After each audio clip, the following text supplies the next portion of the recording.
We're a charity, we're not the NHS. And the government's actually cut our funding from 20% down to 17%. So fundraisers like me are essential so that the nurses can do their amazing work for our patients and their families. Never heard anybody say they came to Myton and the nurses weren't anything other than angelic. You almost forget to eat. You forget to take care of yourself. We couldn't run our event without our volunteers doing an awful lot of the work, like the marshalling at events. We have to ask people to jump out of planes and off the side of Coventry Cathedral to raise the funds that we need. The first time I had been into a UK hospice was when I came for my first interview, and I was like, this is not what I was expecting at all. And they come in here and they're distressed, they're in pain, their families are at their wits' end. And one of the first things we do is we get them settled. Getting our patients comfortable is extremely important to us because we're so much more than pain relief at the end of life. So I'm Lynn, and I'm manager of HR at Ward and Ryder Solicitors, and we're here with Martin.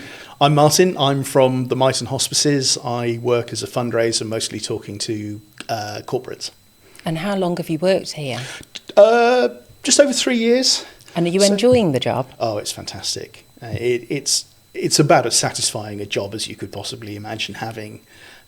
It's not just the day-to-day activities, but it's also knowing what you're contributing to. Yes. You know, I see the nurses on a reasonably regular basis, and what they do is absolutely incredible. They're the ones who do the real work. But we're a charity, we're not the NHS, and the government's actually cut our funding from 20% down to 17%.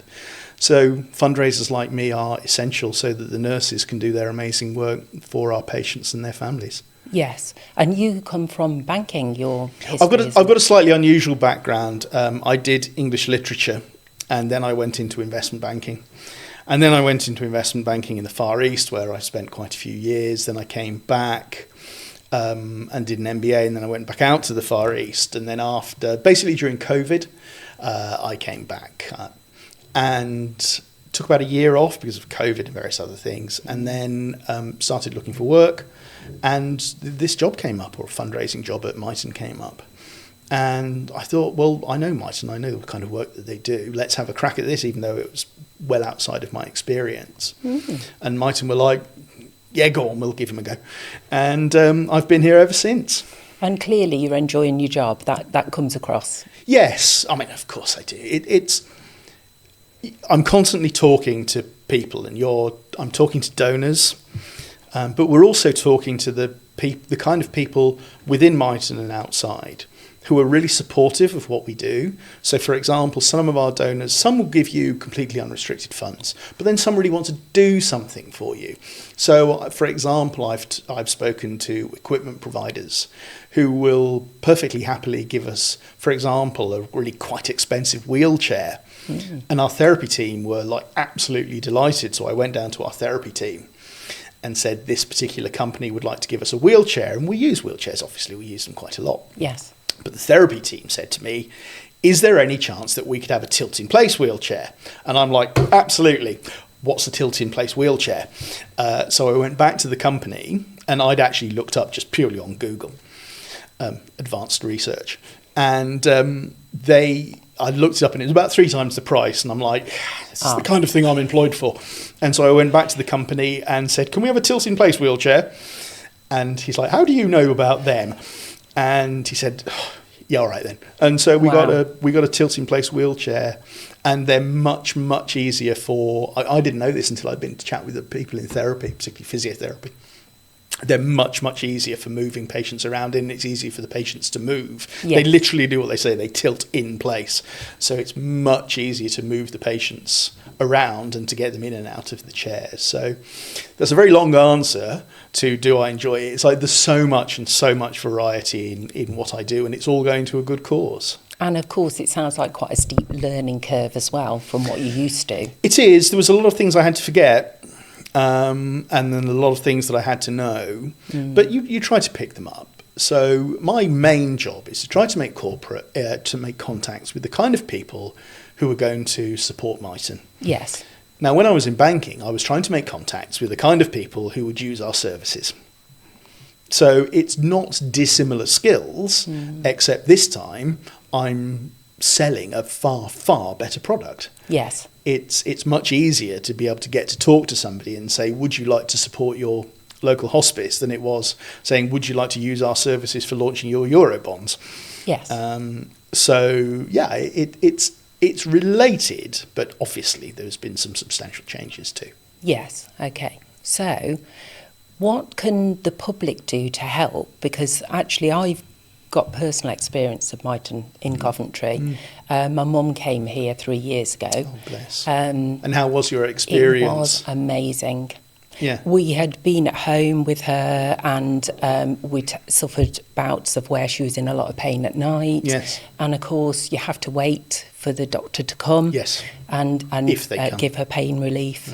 And she came into Myton on the Wednesday, and she passed away on the Sunday. And it was so much relief for us. Yes.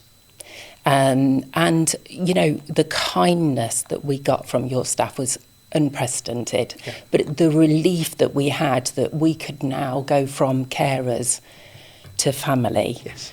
And the caring side was taken away from us. That was such a relief. Yeah. That's the kind of story that we hear quite a lot, and that we absolutely love, because it's what we exist for. Yes. We're here to look after the patients and their families. Yes. And we hear a lot of it, particularly around here where we are in Myton, Coventry.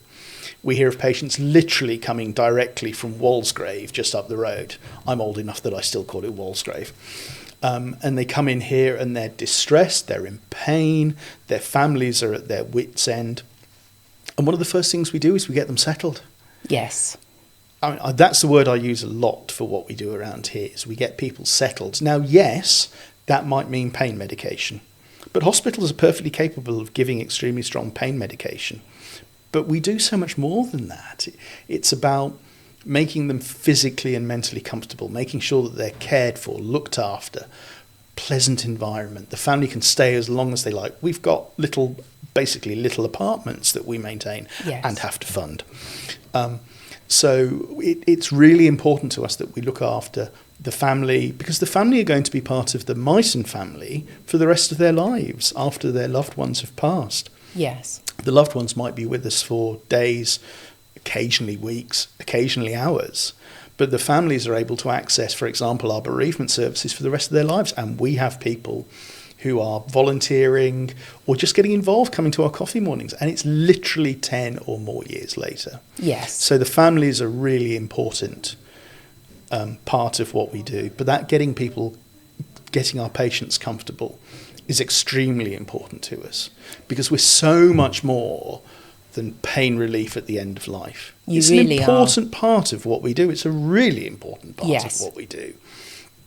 But it's so much more than that. Our nurses just have this magical touch that I wish I had, but I'm not employed to do that. I'm employed to get them the money so that they can do it. Yes. Because they're a separate breed as far as I'm concerned. I think for me, the word care is the critical word in all that.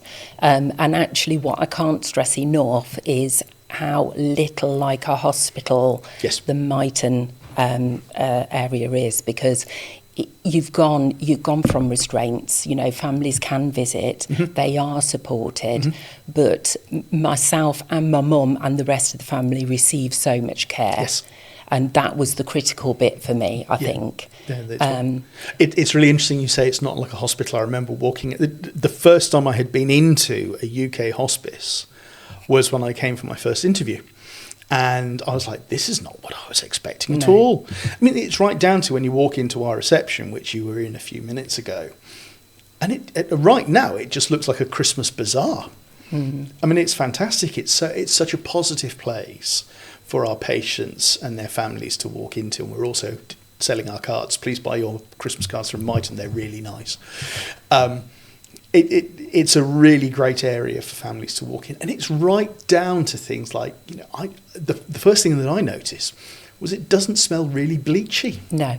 I know that sounds a really silly thing to say, but it's true. Everybody knows the smell of a hospital, and it's like deep cleaned. And I promise you, we're deep cleaned. I know the laundry bills.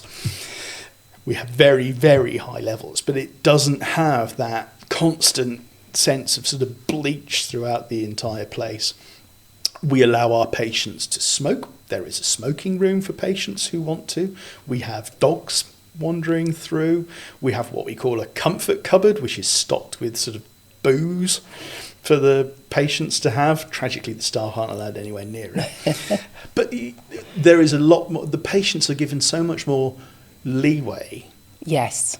So that they can enjoy, they have quality of life. And it sounds odd to talk about quality of life for people who are frankly into their last hours, days, very occasionally weeks of life. But it's about making every moment special for them and for their families.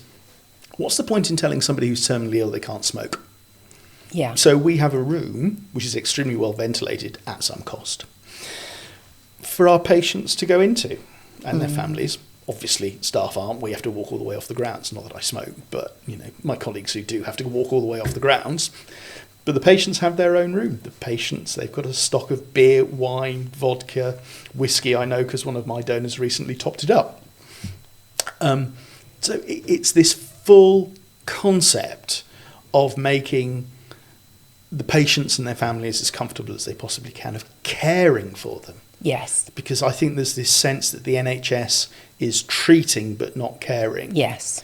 Now, we do treating, but we predominantly do caring. And the reason that we can care is because our nurses care and because our nursing assistants, who are probably the most hands-on, care. Yes. So do our doctors and so do the people who are working in fundraising. Yes. It's a really key thing for what we do. I think the other word that's important is dignity.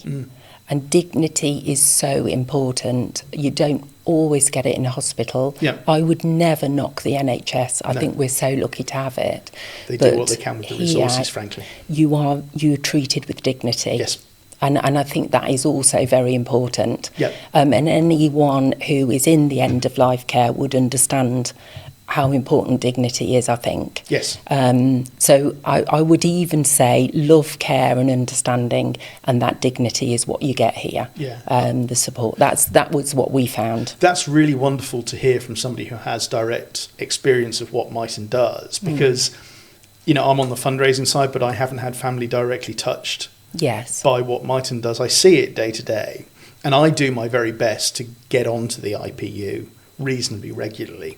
I mean, we quite often have donors who bring in like biscuits and cakes and stuff like that. I can promise you're proper popular in the nurses' room if you turn up. I literally turned up with a dozen cakes the other day, and some of the nurses who were occasionally, they sort of, what are the fundraisers doing here? I'm here with a dozen cakes. Oh, come in.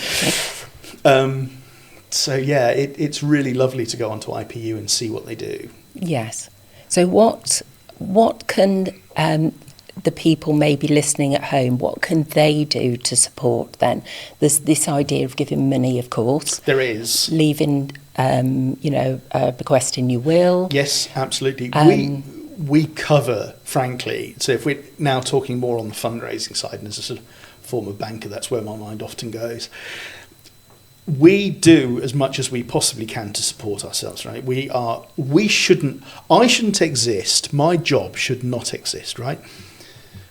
The government is there to help people get pregnant throughout their pregnancy, birth, neonatal, the whole gamut. At the beginning of life, the government, the NHS is there. We have to ask people to jump out of planes and off the side of Coventry Cathedral to raise the funds that we need. Okay? Yes. And that morally is not right. If the NHS is there for birth, it should be there for death as well. And if we closed, what would the NHS do with our patients? They would be financially and in terms of caring, the NHS would have a terrible time with it because they couldn't look after them as efficiently as we can. Yes. Because this is what we specialise in. So we fundraise and we look after ourselves as hard as we possibly can. Now, the chances are that a lot of people who are watching this podcast will live near a Myton shop. I believe we're at 27 at the moment in the Coventry and Warwickshire area. So buy something in your local Myton shop. Get your Christmas cards. I think I'm probably a bit late for Christmas cards now, but we've got lovely designs this year. So use your Myton shop. Make a straightforward donation. We always appreciate that. See if your company can raise money, and I personally would help anybody.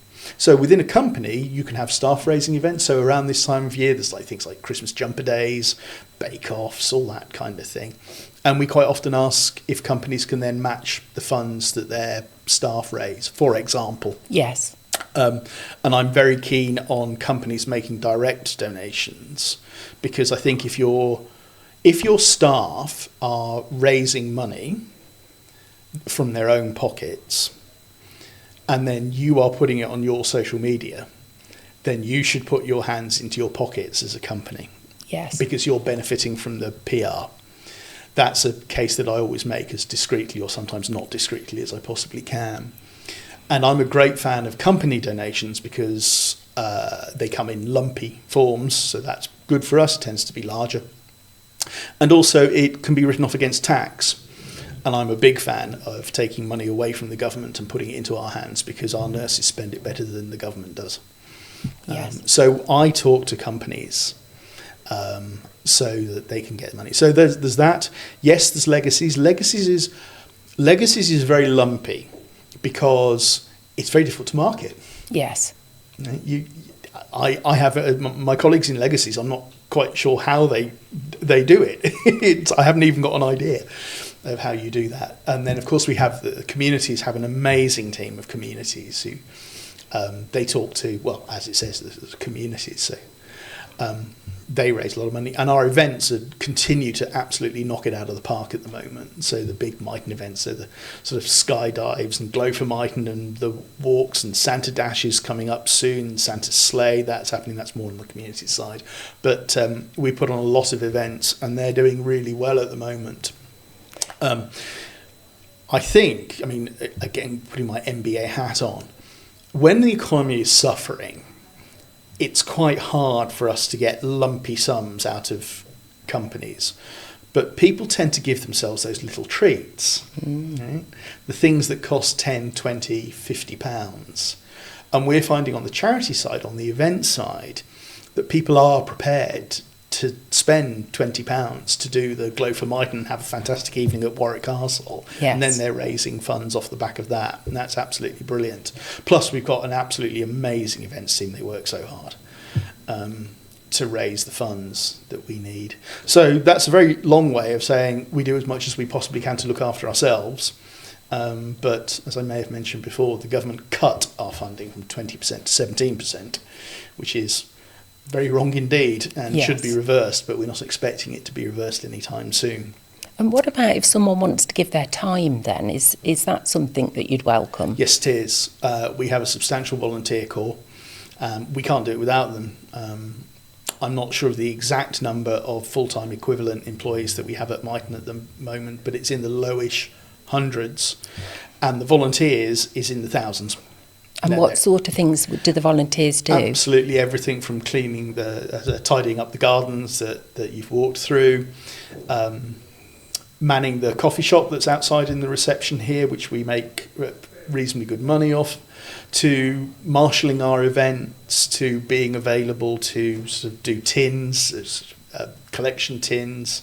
Basically, we couldn't run our events, particularly on our events, we couldn't run them without our volunteers doing an awful lot of the work, like the marshalling at events. If you're doing the Myton cycle, and you've got one of the routes, I think it's definitely 100 kilometres, and I think there might be 100 mile. There's loads of marshalling points. We're required to have a lot of marshalling points. Yes. We haven't got enough staff, not even by a long way. No. For all of the marshalling points. We simply could not put on that type of event. And the great thing is the marshals actually get involved. They're egging you on, Yep. They're encouraging you and supporting you. So it is great. Those events are wonderful. Yes. I know from my experience, because what I get asked to do, not so much asked as told, is like in the days approaching. So we get, and that's another thing, our communities and the teams who work with shops, they use their contacts we get loads and loads of like energy drinks and chocolate. We get sandwiches made up so that they're fuel stops basically. Yes. And then we have to distribute those every sort of 5 miles all the way around. So that's when I'm sort of told that I'm driving the van out to half a dozen village halls around Warwickshire. Yeah. But that's me. I drop them off, and then they're manned over the event itself. And the thing I love about the events, having gone on some myself, is that you're seeing all these people that have been affected Yes. and helped by Myton. Yes. And it's a bit overwhelming, actually, to see the amount of people. And it makes you realise you're not on your own. You know, there's others out there that have lost and been supported, and it is quite overwhelming. Actually, it's lovely. Oh, that's really nice, because I hear quite a few stories like yours, and I love hearing every single one, because every single one is different. And I think I can honestly say in 3.5-ish years here, I've never had a negative one. No. I've never heard anybody say they came to Myton and the nurses weren't anything other than angelic. Yes. So I love hearing these stories, because you know, if somebody says my mum, my gran, heaven forfend, my wife or child was in Myton, then you know you're hearing about a bereavement. But actually, the story's almost always positive. Yes. And I think as well, when you do a job like you're doing and you can see the positive effect it's having for others, that makes it a very rewarding job. Yeah.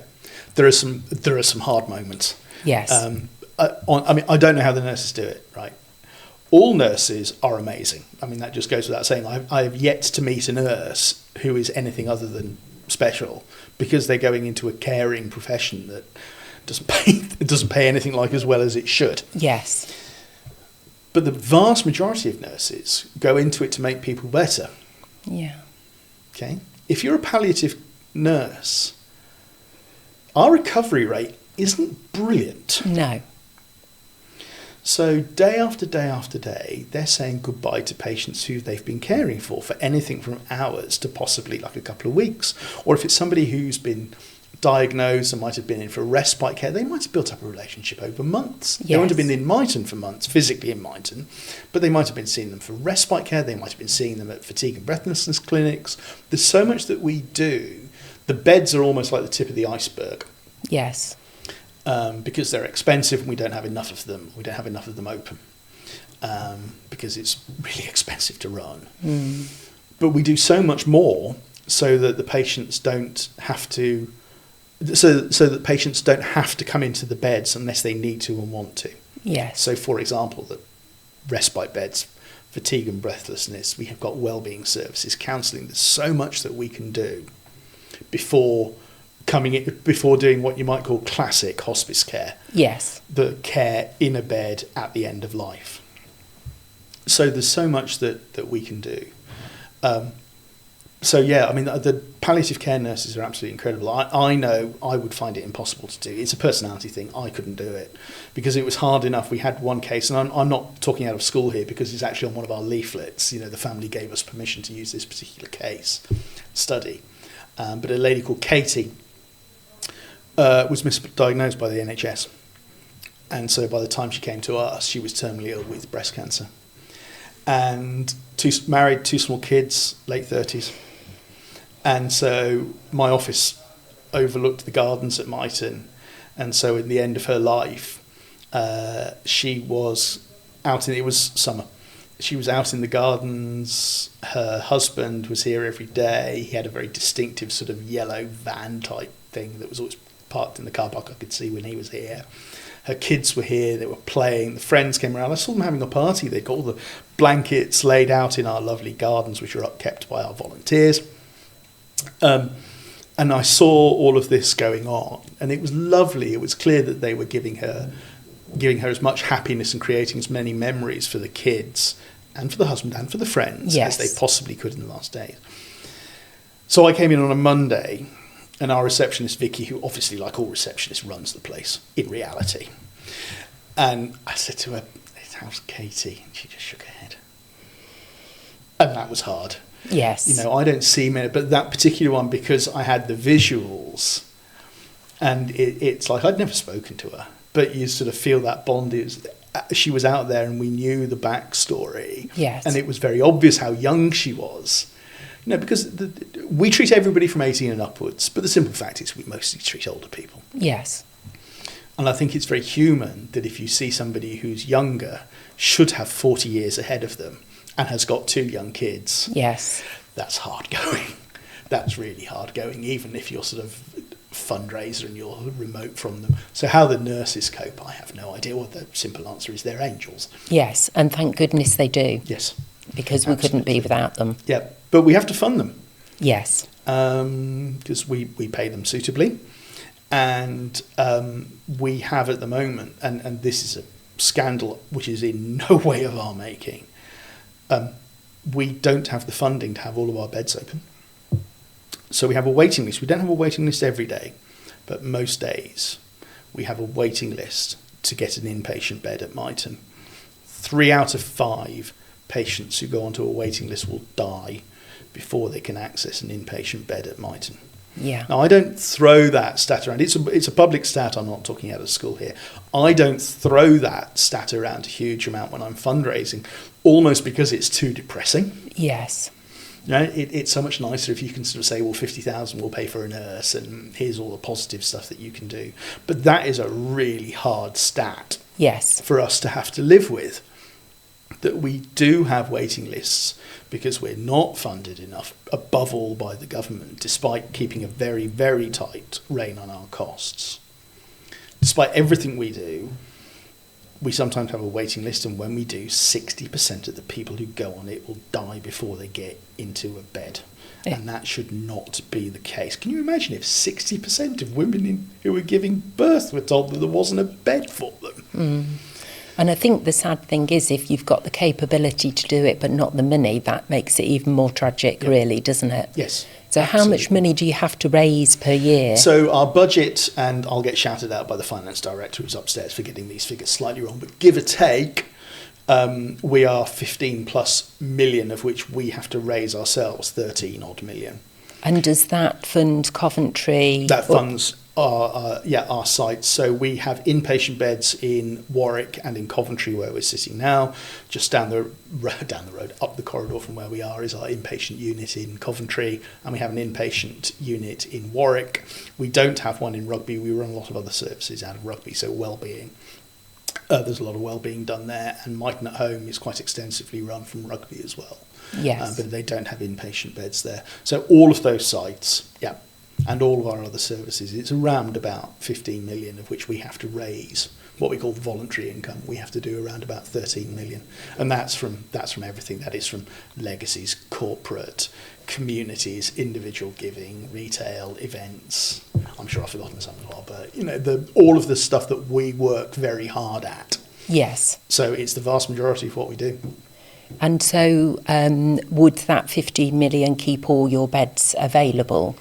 I think, to be honest, it would keep us where we are at the moment. Yes. No, we'd have to raise more money to get all of the beds open all of the time. Now, we don't operate. If we had as much money as we wanted, we would not have all the beds open all of the time. That's a matter of policy. We tend to have beds that are, if that was the case, then we would have more respite time. So yes. We keep beds that are available for respite. And we also have beds for emergencies. Yes. It might sound odd to have emergencies in hospice, but we do. So people who are being cared for at home by the family, they might have Myton at Home, but then they might deteriorate or their pain might become more severe. And so then they are brought into us as an emergency. Yes. And then they're admitted, and we would never, ever want not to be able to do that. So our bed situation, and frankly our nurse situation, changes on an almost day-to-day basis. But the basic concept is that we have the rooms, we have the physical beds. It's just, can we open them to patients? And we open as many as we can. That is by far the highest priority. Yes. Of what we do, is that we can maintain the services of, you know, Myton at Home and everything else. But where we possibly can, we get the beds open. Yes. We're a hospice after all. Yes.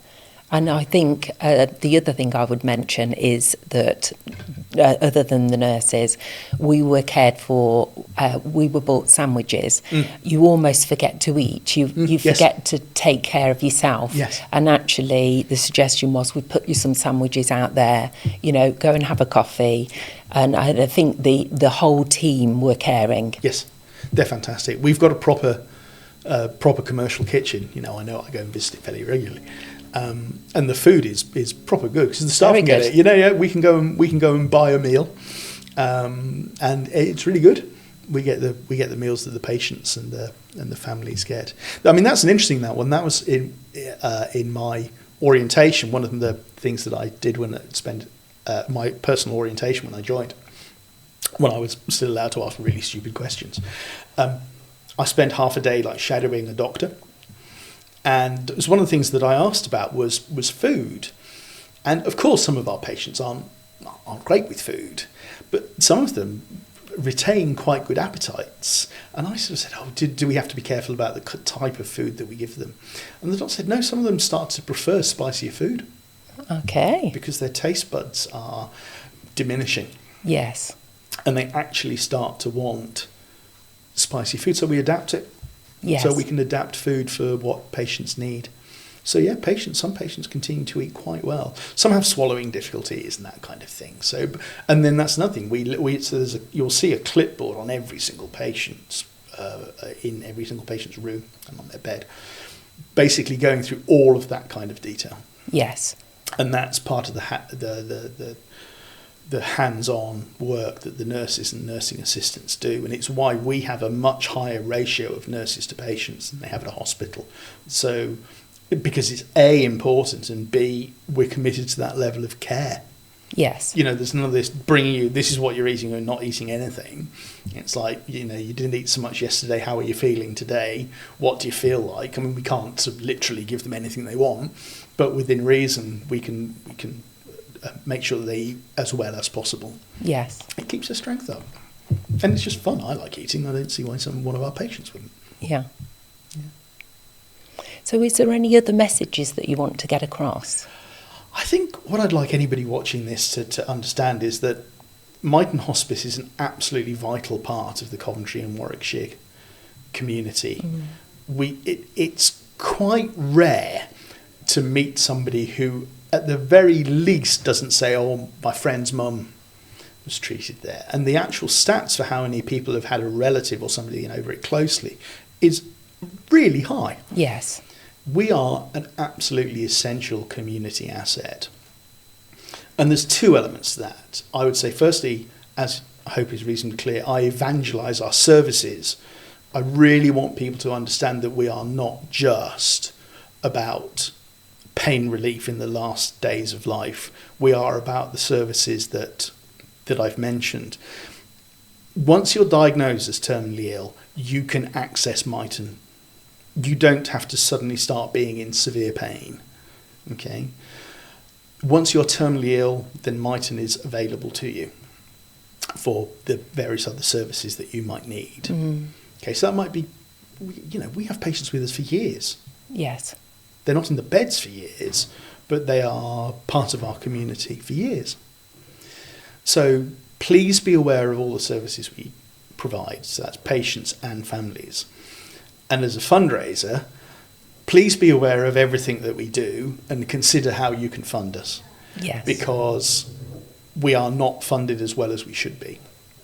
And we work, as I hope has been clear, we work tremendously hard on the fundraising side to make sure that the nurses have everything that they possibly can. But we're not getting the support from the government that we absolutely should have. Yes. And so we need more money. Yeah. Even within our current budgets, which we're striving very hard to reach, even within that, we simply need more money. And if you give us money by spending in a shop, buying Christmas cards from Myton, or whether your company gives a large and chunky donation, I can promise you the vast majority of that money goes to the nurses and the patients and their families. Well, I'd like to take the opportunity to thank you and your team for everything you do. It really does make a difference. And, you're doing a great job. Thank you very much indeed. Thank you. Thanks so much. Thanks.